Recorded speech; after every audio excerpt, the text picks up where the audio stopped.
Okay, so rather than try to write all this down, I'm going to do a quick screen capture of how to set up a project under Robolectric in Eclipse.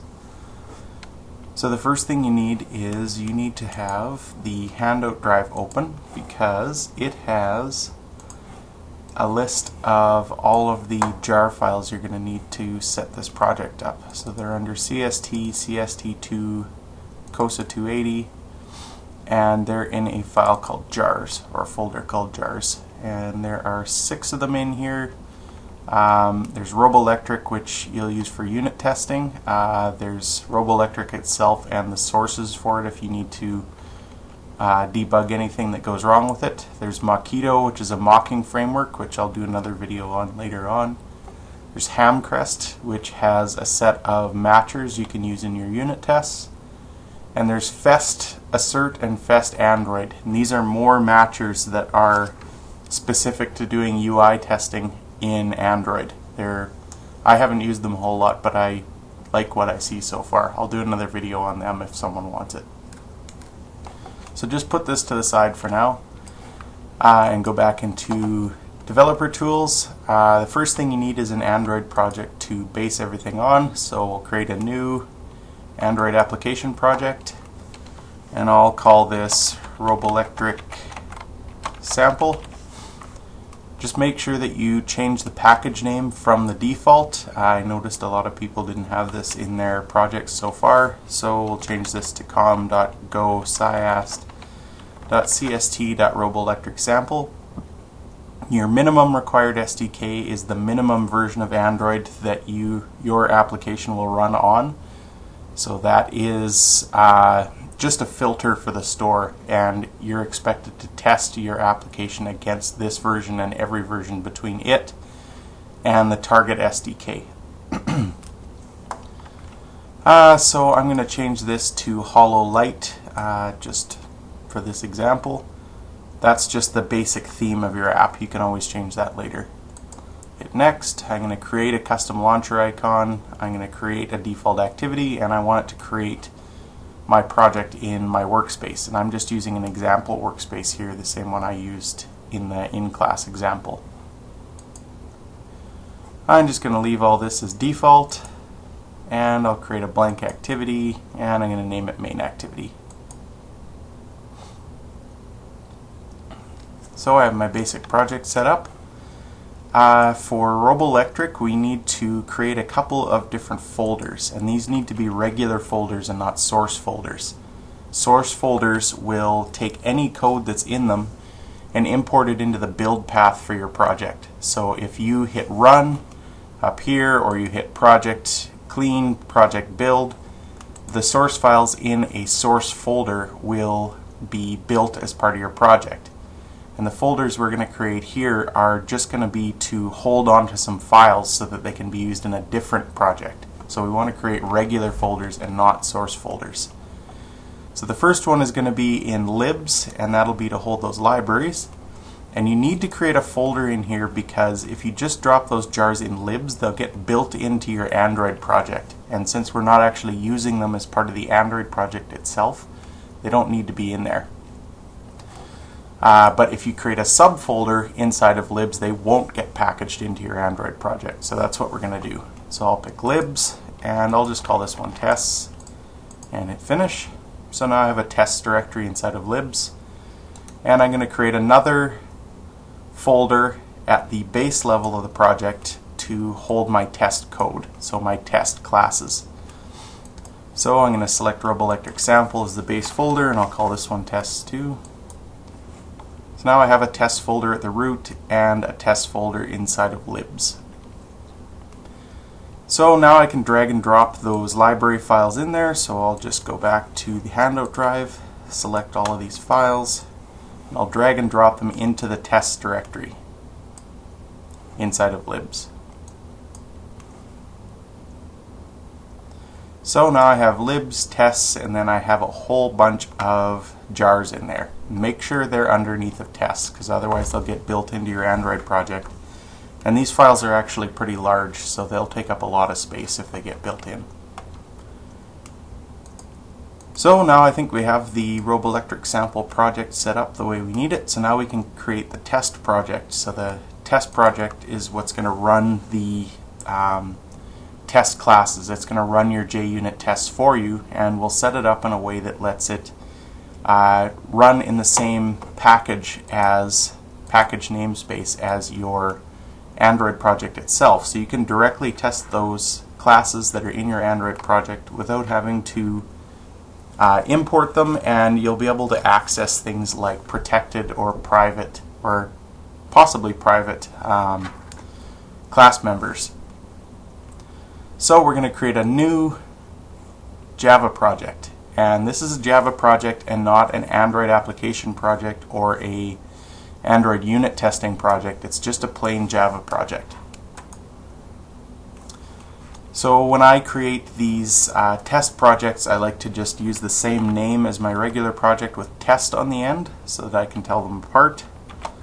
So Robolectric sample tests.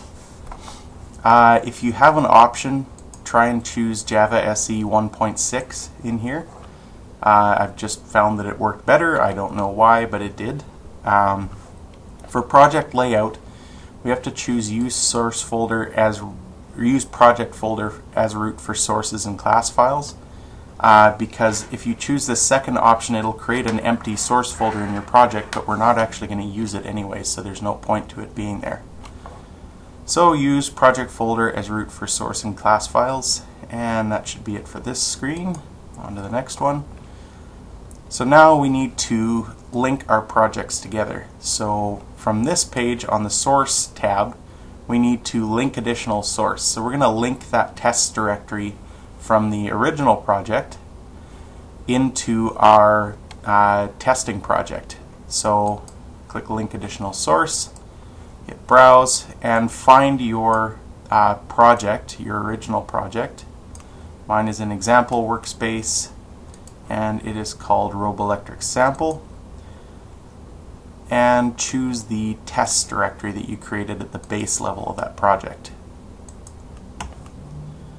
Okay, and we'll hit next and finish. So now you can see over here that we have a test source folder. So this here with the little hash marks on it is a source folder. So that means that when this Robolectric sample test project is built, the files and directories that are inside of this test folder, which actually exists in our other project, but it's imported into our testing project, will get built as part of the testing project. So they'll actually get run. So now we can switch to projects, and we need to make our test project depend on the other project. So this test project will depend on this Robolectric sample project being here, and will depend on it being open in Eclipse. And when you depend on another project, you automatically import all of the classes in it into your own project. So Robolectric sample tests, because we'll have it depend on Robolectric sample, will import all of the class files out of Robolectric sample. So just hit add, check the check mark beside the project you want to depend on, and hit OK. And now we need to import some libraries. So this isn't an Android project. This is just a plain Java project. Our test project is just a plain Java project. So the only thing it imports is our Java development kit. And we need to import a few other libraries like the ones that we added to the libs directory up here. So I'll first import the ones from the libs directory. That's under add jars, Robolectric sample, libs, tests, and then just select all of these and hit OK. And we also need to import the Android SDK. So when you're writing code that works using the Android SDK, if you're using any of the Android classes like activity, text view, anything like that, you need to be building against the Android SDK jar. So we're going to import that. So that is, click on Add External Jars, and under C, Program Files, x86, Eclipse Bundle, SDK, Platforms, and you should have Android 17 in there. Inside of that directory there's an android.jar. And this is the one I was talking about when I was saying that the Android jar is stubbed out to throw an exception every time you call a method on any of its classes. This is that jar.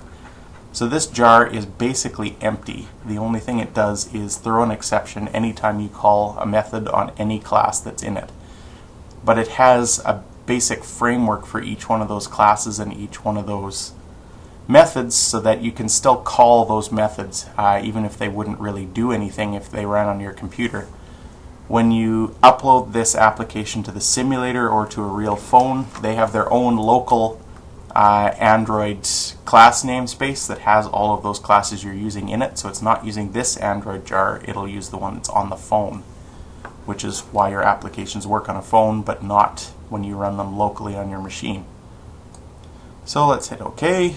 So now we have the Android jar. The last things we need the JUnit library. So click on Add Library, choose JUnit, and we're going to use JUnit 4. So on the next page here, we will hit JUnit 4. Okay, so on the next page we select JUnit 4. And your computer is probably going to freeze up for a while. I'm not really sure why that's happening, but after a while it will wake back up and let you hit next. Okay, so my Eclipse has come back to life. I can hit finish, and in a couple seconds I should see JUnit 4 showing up on this screen. Okay, so everything's back to life here. I've got JUnit 4 at the bottom. I think that's all the libraries we need, so we can switch to order and export. In this page, the only things you need to make sure of that Robolectric is higher up on the list than your Android jar, because Robolectric re-implements some of Android so you don't get that stub exception, and that Makito and Hamcrest and Fest are higher up on the list than JUnit 4, which they should be by default. So let's hit finish, and we're pretty much ready to write a test.